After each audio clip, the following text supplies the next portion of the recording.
Hello नमस्कार, कैसे हैं आप सभी। मैं कृष्ण सर आपका स्वागत करता हूं कृष्ण एज वर्ल्ड के इस ऑनलाइन प्लेटफॉर्म पर। और हम पढ़ रहे थे भारत की संघीय कार्यपालिका। इसमें हमने राष्ट्रपति पढ़ लिया और उपराष्ट्रपति के बारे में पढ़ चुके हैं हम। आज का जो हमारा लेसन है वो इस बात पर में हम उसमें केंद्रीय मंत्रिपरिषद और राज्य मंत्रिपरिषद दोनों का तुलनात्मक रूप से अध्ययन करेंगे कि दोनों में क्या प्रावधान है, दोनों क्या भूमिकाएं निभाती है। तो चलिए शुरू करते हैं बिना किसी देरी के। केंद्रीय मंत्रिपरिषद और राज्य मंत्रिपरिषद की हम बात करते हैं। केंद्रीय मंत्रिपरिषद और राज्य मंत्रिपरिषद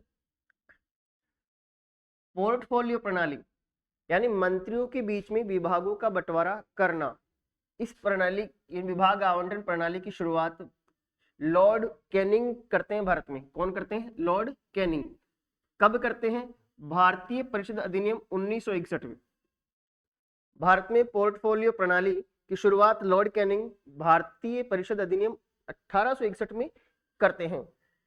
ब्रिटेन में मंत्रिपरिषद वास्तविक कार्यपालिका है। ब्रिटेन के अंदर जो मंत्रिपरिषद होती है वो क्या होती है? वास्तविक कार्यपालिका, जो परंपरा के अनुसार काम करती है। किसके अनुसार काम करेगी?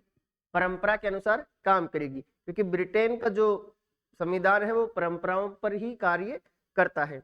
तो यह की जो मंत्रिपरिषद होती है वही क्या होती है? वास्तविक कार्यपालिका। भारत में क्या प्रावधान है इसको लेकर?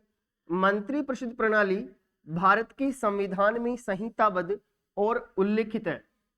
भारत में मंत्रिपरिषद का जो वर्णन है, उसकी जो भूमिकाएं होगी वो हमारे संविधान में क्रमबद्ध तरीके से क्या है? उल्लेख की गई है, उल्लिखित की गई है। मंत्रिपरिषद की अगर हम बात करें, मंत्रिपरिषद मान लो ये सारे के सारे क्या है? मंत्री। तो इसको तो बोलते हैं मंत्रिपरिषद। क्या बोलेंगे? मंत्रिपरिषद बोलेंगे, मंत्रिपरिषद बोलेंगे। और इसके अंदर कुछ प्रभावशाली जो मंत्री होंगे उनके समूह को बोलेंगे मंत्रिमंडल। क्या बोलेंगे? मंत्रिमंडल। सभी मंत्रियों का जो समूह होगा वो तो मंत्रिपरिषद कहलाया जाएगा, और कुछ प्रभावशाली मंत्रियों का जो समूह होगा वो मंत्रिमंडल कहलाया जाएगा। इसके बारे में देखो क्या महत्वपूर्ण प्रावधान है।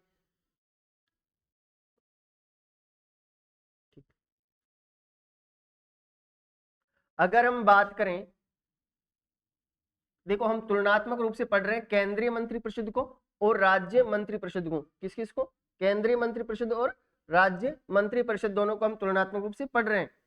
इसमें हम नियुक्ति के बारे में जानेंगे, शपथ के बारे में और वेतन के बारे में जानने वाले हैं। कि केंद्रीय जो मंत्रिपरिषद होती है इसकी नियुक्ति यानी मंत्रियों की नियुक्ति कौन करेगा? प्रधान। इसमें केंद्रीय मंत्रिपरिषद में प्रधानमंत्री की नियुक्ति राष्ट्रपति के द्वारा की जाएगी। किसके द्वारा? राष्ट्रपति के द्वारा की जाएगी।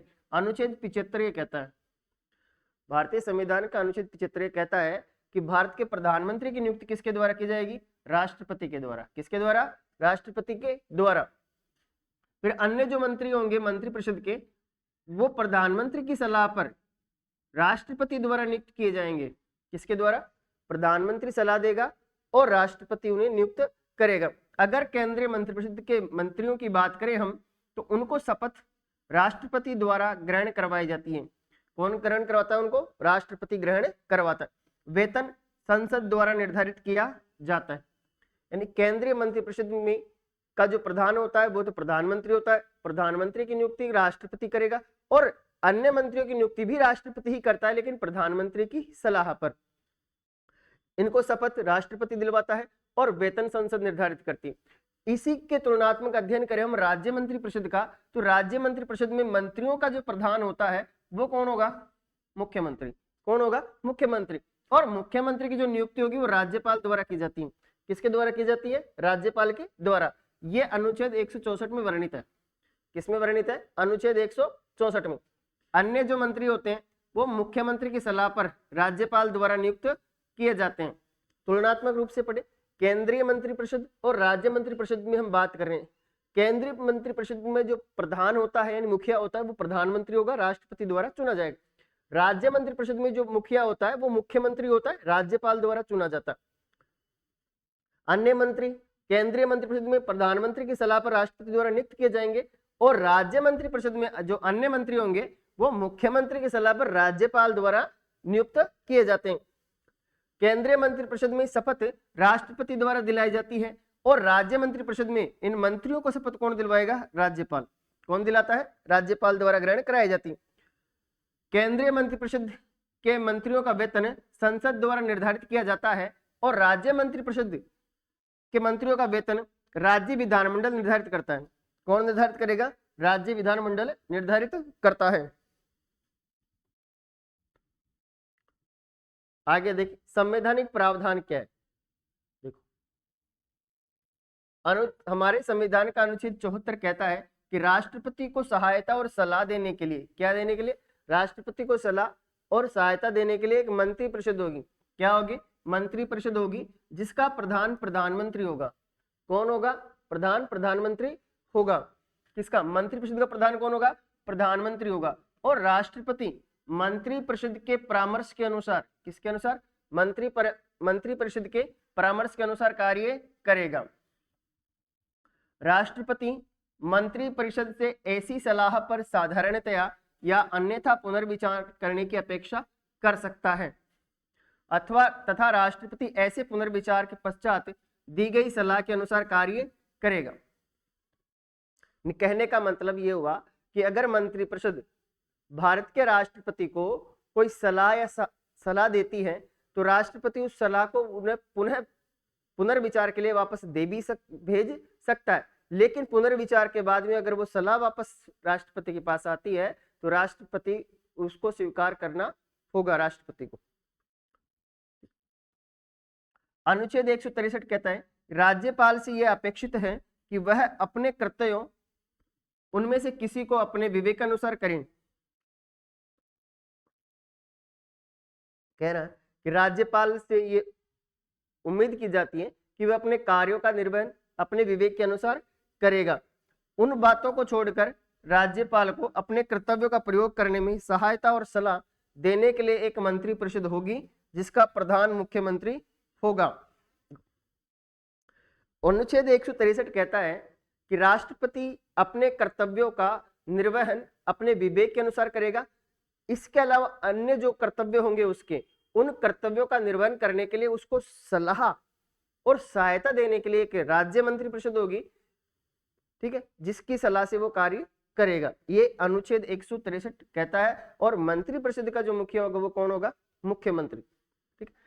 74 हमारी केंद्रीय मंत्रिपरिषद की बात करता है, यानी कहने का मतलब है कि प्रधानमंत्री राष्ट्रपति को सलाह और सहायता देगा, किसकी ओर से? मंत्रिपरिषद की ओर से। और 163 में मुख्यमंत्री राज्यपाल को सहायता या परामर्श दे सकता है, किस ओर से? राज्य मंत्रिपरिषद की ओर से। यदि यह प्रश्न उठता है कि कोई विषय राज्यपाल की विवेकाधीन शक्ति के दायरे में आता है या नहीं, तो इस संबंध में राज्यपाल का निर्णय अंतिम होगा। है ना? अगर कभी ये सवाल उठाया जाए कि ये निर्णय जो है राज्यपाल का विवेकाधीन निर्णय है, तो उस बात का निर्णय कौन करेगा? राज्यपाल स्वयं करेगा। उस राज्यपाल का जो अंतिम निर्णय होगा वही मान्य होगा।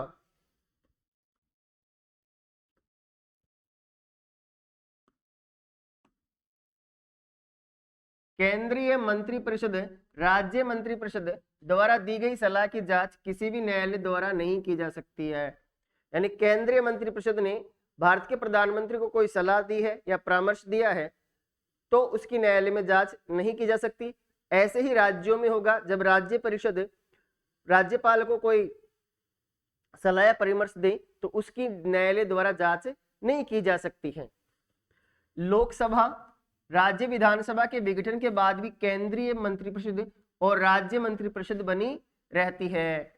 यानी कहना है यदि लोकसभा विघटित हो जाए या राज्यसभा विघटित हो जाए तो भी मंत्रिपरिषद बनी रहेगी। लोकसभा विघटित हो जाएगी तो केंद्रीय मंत्रिपरिषद बनी रहेगी। क्या बनी रहेगी? केंद्रीय मंत्रिपरिषद बनी रहेगी।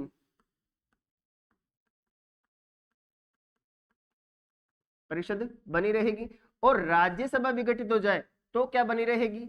राज्य मंत्रिपरिषद विघटित, सॉरी, राज्य मंत्रिपरिषद बनी रहेगी।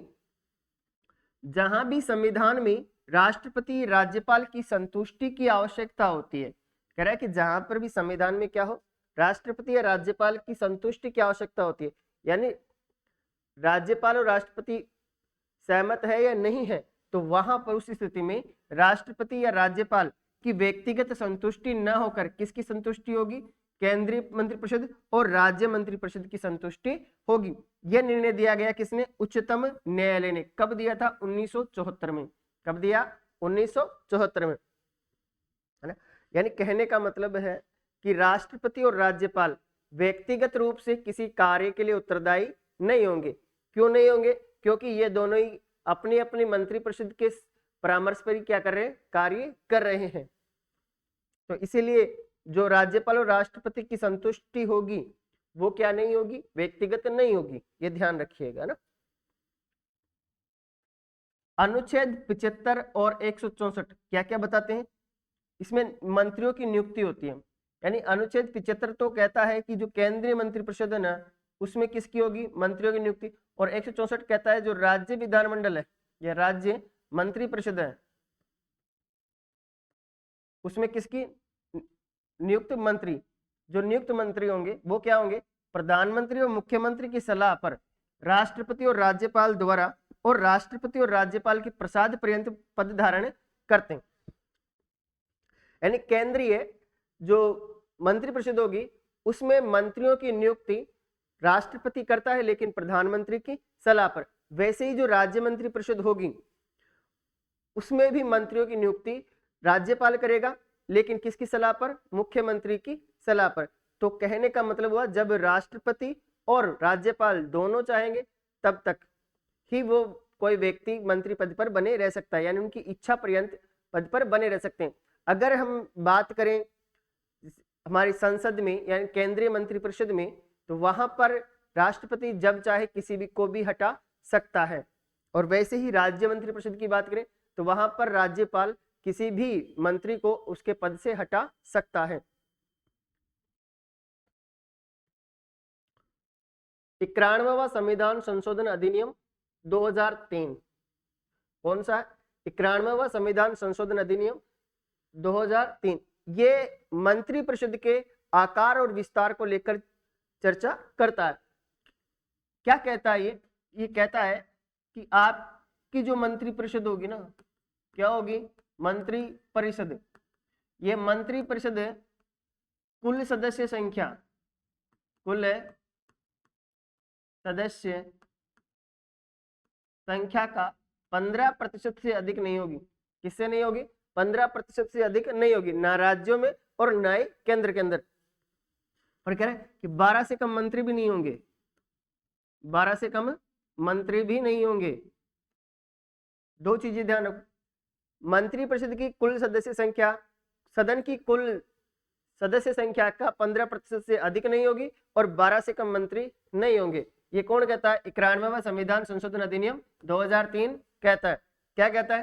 केंद्रीय मंत्रिपरिषद और राज्य मंत्रिपरिषद के सदस्यों की कुल संख्या, प्रधानमंत्री और मुख्यमंत्री भी उसमें शामिल है, लोकसभा और विधानसभा की कुल सदस्य संख्या के 15% से अधिक नहीं होनी चाहिए। 91वें संविधान संशोधन में यह प्रावधान किया गया कि केंद्रीय मंत्रिपरिषद उस सदन की कुल सदस्य संख्या, जो सदन की कुल सदस्य संख्या होगा उसका 15% से अधिक नहीं होनी चाहिए। और वैसे ही राज्यों के अंदर राज्य मंत्रिपरिषद होगी उसकी सदस्य संख्या, उसकी जो सदस्य संख्या कुल सदन की 15% से अधिक नहीं होनी चाहिए। किसी राज्य में मुख्यमंत्री सहित राज्य विधानमंडल के मंत्रियों की कुल संख्या 12 से कम नहीं होनी चाहिए। किससे कम नहीं होनी चाहिए? 12 से कम नहीं होनी चाहिए। जो सदस्य दल बदल के आधार पर निर्हरित हो जाता है यानी अयोग्य हो जाता है, क्या हो जाता है? अयोग्य हो जाता है, वह मंत्री पद पर नियुक्त होने के लिए भी निर्हरित हो जाएगा। क्या हो जाएगा? निर्हरित हो जाएगा, यानी वो भी क्या हो जाएगा? अयोग्य हो जाएगा।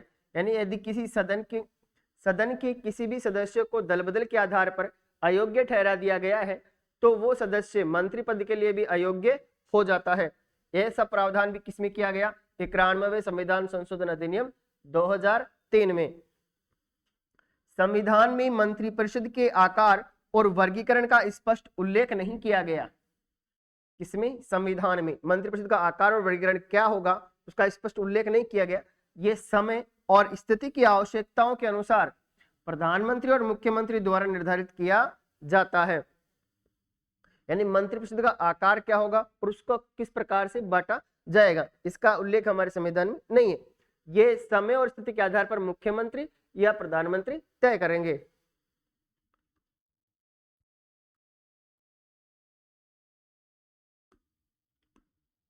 केंद्रीय मंत्रिपरिषद और राज्य मंत्रिपरिषद के सदस्य सामूहिक रूप से लोकसभा और विधानसभा के प्रति उत्तरदायी होते हैं। यानी केंद्रीय मंत्रिपरिषद के जो सदस्य होंगे वो तो लोकसभा के लिए सामूहिक रूप से उत्तरदायी होंगे और राज्य मंत्रिपरिषद के जो सदस्य होंगे वो विधानसभा के प्रति क्या होंगे? उत्तरदायी होंगे सामूहिक रूप से। जो व्यक्ति संसद के किसी सदन का सदस्य नहीं है वह अधिकतम 6 माह की अवधि के लिए मंत्री पद पर बना रह सकता है। यानी उस व्यक्ति को भी मंत्री बनाया जा सकता है जो सदन का सदस्य ना हो, लेकिन 6 महीने के अंदर उसको सदस्यता लेनी होगी।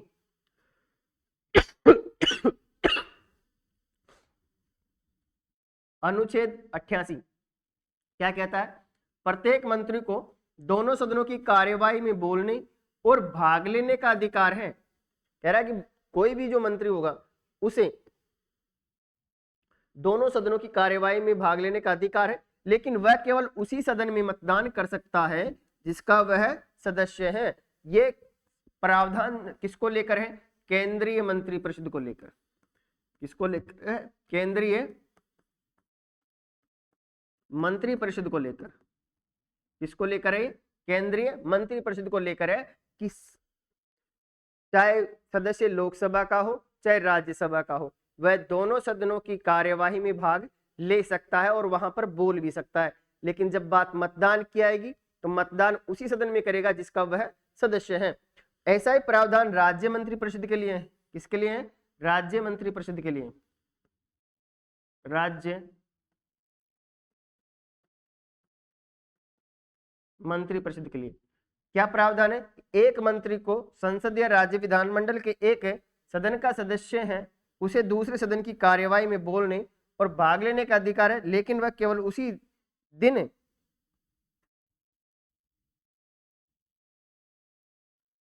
उसी सदन में मतदान कर सकता है जिसका वह सदस्य है। प्रत्येक मंत्री को ये दोनों प्रावधान है।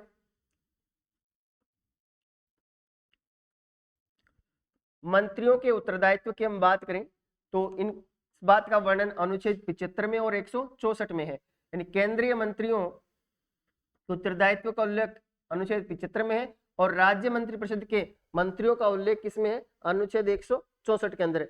सामूहिक उत्तरदायित्व की हम बात करें तो इसमें जो मंत्रिपरिषद होती है एक दल के रूप में कार्य करती है। किसके रूप में कार्य करती है? एक दल के रूप में कार्य करती है। वे साथ तैरते हैं और साथ डूबते हैं। साथ तैरते हैं और साथ डूबते हैं, अर्थात निचले सदन के प्रति सामूहिक रूप से जिम्मेदार होते हैं। मंत्रिपरिषद के जितने भी सदस्य होते हैं वो सामूहिक रूप से किसके प्रति उत्तरदायी होंगे? निचले सदन के, यानी केंद्र में लोकसभा के और राज्यों में विधानसभा के। अविश्वास प्रस्ताव पारित होने पर राज्यसभा और राज्य विधान परिषद के मंत्रियों सहित पूरे केंद्रीय मंत्रिपरिषद और राज्य मंत्रिपरिषद को त्याग पत्र देना पड़ता है।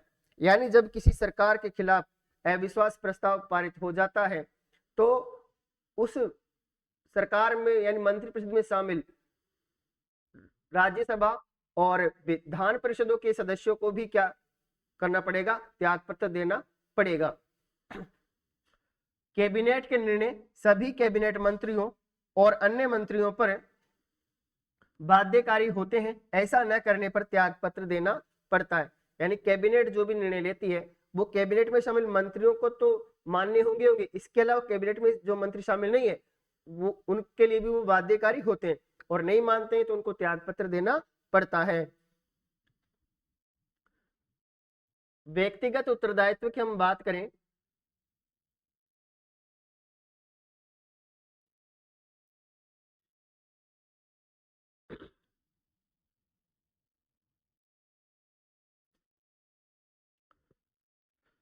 व्यक्तिगत उत्तरदायित्व, मंत्री राष्ट्रपति और राज्यपाल के प्रसाद पर्यंत पद पर बने रहते हैं, यानी जब तक राज्यपाल और राष्ट्रपति चाहे तब तक कोई भी मंत्री बना रह सकता है, जिसका अर्थ यह है कि राष्ट्रपति और राज्यपाल प्रधानमंत्री और मुख्यमंत्री की सलाह पर किसी मंत्री को ऐसे समय में भी हटा सकते हैं जब मंत्रिपरिषद को लोकसभा और विधानसभा में विश्वास मत प्राप्त हो। यानी प्रधानमंत्री या मुख्यमंत्री राष्ट्रपति या राज्यपाल को ऐसी सलाह दे दें कि इस मंत्री को हटा दे, कब? जब अविश्वास प्रस्ताव न हो, यानी सदन चल रहे हो, तो उस समय भी इसको हटाया जा सकता है। कोई विधिक उत्तरदायित्व नहीं है, यानी कहने का मतलब ये हुआ कि भारत के जो मंत्री हैं उनका कोई कानूनी उत्तरदायित्व नहीं है। ब्रिटेन के विपरीत किसी मंत्री की विधिक उत्तरदायित्व की व्यवस्था के लिए संविधान में कोई प्रावधान नहीं है, यानी संविधान में इनके उत्तरदायित्व को लेकर, यानी मंत्रिपरिषद के सदस्यों को के उत्तरदायित्व को लेकर कोई उल्लेख नहीं है। अब हम बात करें केंद्रीय मंत्रिपरिषद की, ठीक है। तो केंद्रीय जो मंत्रिपरिषद है ये एक संवैधानिक निकाय है, यानी संविधान में उल्लेख है इसका। इस संबंध में संविधान के अनुच्छेद 74 और 75 में विस्तार से बताया गया है। कौन कौन से अनुच्छेदों में? 74 और 75 में केंद्रीय मंत्रिपरिषद के बारे में बताया गया। ये एक बड़ा निकाय होता है जिसमें 60 से 70 मंत्री शामिल होते हैं। केंद्रीय मंत्रिपरिषद में सदस्य संख्या 60 से 70 होती है लगभग। कैबिनेट मंत्री, राज्य मंत्री और उप मंत्री, सभी तीनों श्रेणियां इसमें शामिल होती है। किसमें? केंद्रीय मंत्रिपरिषद में। कैबिनेट मंत्री शामिल होंगे, राज्य मंत्री शामिल होंगे और उप मंत्री भी शामिल इसमें होते हैं।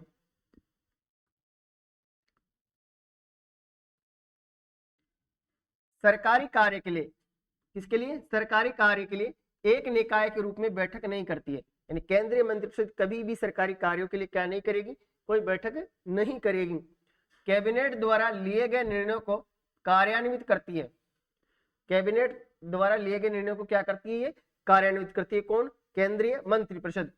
फिर कैबिनेट की बात करें, कैबिनेट यानी मंत्रिमंडल। सभी मंत्री, क्या बोले हमने? सभी मंत्री यो का समूह, सभी मंत्रियों का समूह तो क्या कहलाता है? मंत्रिपरिषद। क्या कहलाता है? मंत्रिपरिषद। क्या कहलाएगा? मंत्रिपरिषद। और इनमें से कुछ मंत्रियों का समूह, सभी मंत्रियों में से, यानी प्रभावशाली, प्रभावशाली व प्रमुख मंत्रियों का समूह, प्रमुख है मंत्रियों का समूह, मंत्रियों का समूह, वो कहलाता है क्या? मंत्रिमंडल। क्या कहलाता है? मंत्रिमंडल। इस मंत्रिमंडल द्वारा लिए गए जो निर्णय है उनको कार्यान्वित कौन करेगा? मंत्रिपरिषद। कौन करेगी? मंत्रिपरिषद करेगी। 44वें संविधान संशोधन अधिनियम 1978 के द्वारा अनुच्छेद 352 में अंतः स्थापित किया गया था। क्या अंतः स्थापित किया गया था? इस अनुच्छेद में केवल कैबिनेट को परिभाषित किया गया है। किसको परिभाषित किया गया? कैबिनेट को। और इसकी शक्तियों एवं कार्यों का वर्णन नहीं किया गया। यानी कैबिनेट के खुद के क्या कार्य हैं इस बात का उल्लेख हमारे संविधान में नहीं है, और इनकी क्या शक्तियां ये भी उल्लेख नहीं है। लेकिन कैबिनेट शब्द को परिभाषित किया गया है किसमें? 44वें संविधान संशोधन अधिनियम 1978 के द्वारा इसे अंत स्थापित किया गया। और कहां पर स्थापित किया गया इसको? अनुच्छेद 352 में। ये अपेक्षाकृत लघु निकाय होता है और 15 से 20 मंत्री इसमें शामिल होते हैं। किसमें? कैबिनेट में। केवल कैबिनेट मंत्री शामिल इसमें होते हैं। मंत्रिमंडल के सदस्य संसद के सदस्य होते हैं। क्या कहा? कि मंत्रिमंडल के जो सदस्य होंगे वो संसद के सदस्य होते हैं।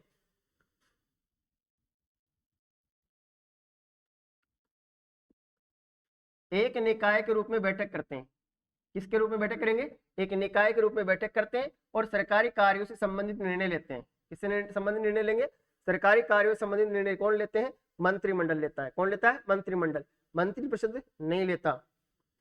कैबिनेट अपने निर्णयों का मंत्रिपरिषद द्वारा कार्यान्वयन किए जाने का पर्यवेक्षण करती है। यानी कार्य की योजना कैबिनेट बनाएगा, उन कार्यों को कार्यान्वित मंत्रिपरिषद करेगी, और मंत्रिपरिषद कार्यान्वित कर रही है नहीं कर रही इस बात को भी कौन देखेगा? कैबिनेट। कौन देखेगा? कैबिनेट। अब बात करें किचन कैबिनेट की, किसकी बात करें? किचन कैबिनेट की, या किचन मंत्रिमंडल इसको बोलते हैं, इनर मंत्रिमंडल भी इसको बोलते हैं। अनौपचारिक निकाय होता है ये। क्या होता है? अनौपचारिक निकाय, यानी हमारे संविधान में इसका उल्लेख नहीं है, जिसमें प्रधानमंत्री और 2-4 प्रभावशाली सहयोगी होते हैं। कौन होते हैं? प्रधानमंत्री और 2-4 प्रभावशाली सहयोगी होते हैं, जिन पर उन्हें विश्वास होता है। किनको विश्वास होगा? प्रधानमंत्री को, जिनके साथ वे प्रत्येक समस्या पर चर्चा कर सकते हैं। इसे इनर कैबिनेट भी कहते हैं, यानी आंतरिक कैबिनेट भी इसको कहा जाता है, जो सत्ता का वास्तविक केंद्र बन गया है। किचन कैबिनेट क्या बन गया? अब सत्ता का वास्तविक केंद्र बन गया है, यानी ये सभी महत्वपूर्ण निर्णय कौन लेगा? Kitchen cabinet. इसमें न केवल कैबिनेट मंत्री बल्कि मित्र और परिवार के सदस्य जैसे बाहरी लोग भी शामिल होते हैं। यानी जब प्रधानमंत्री को ऐसा लगे कि जो उसके मित्र और रिश्तेदारों में से कोई ऐसा व्यक्ति है जो उसकी सही सलाह या परामर्श दे सकता है, तो उसको भी किचन कैबिनेट का सदस्य बनाया जा सकता है। किचन कैबिनेट का परिदृश्य भारत के लिए अद्वितीय नहीं है, यह संयुक्त राज्य अमेरिका और ब्रिटेन में भी मौजूद है। यानी कहने का मतलब यह कि किचन कैबिनेट का अस्तित्व केवल भारत में नहीं है, भारत के अलावा भी कई देशों में है, जैसे संयुक्त राज्य अमेरिका में भी है और ब्रिटेन में भी ऐसा प्रावधान है। एक और होता है ना, एक और होता है, कौन सा? शैडो कैबिनेट बोलते हैं उसको, शैडो कैबिनेट या छाया मंत्रिमंडल। क्या बोलेंगे? छाया मंत्रिमंडल।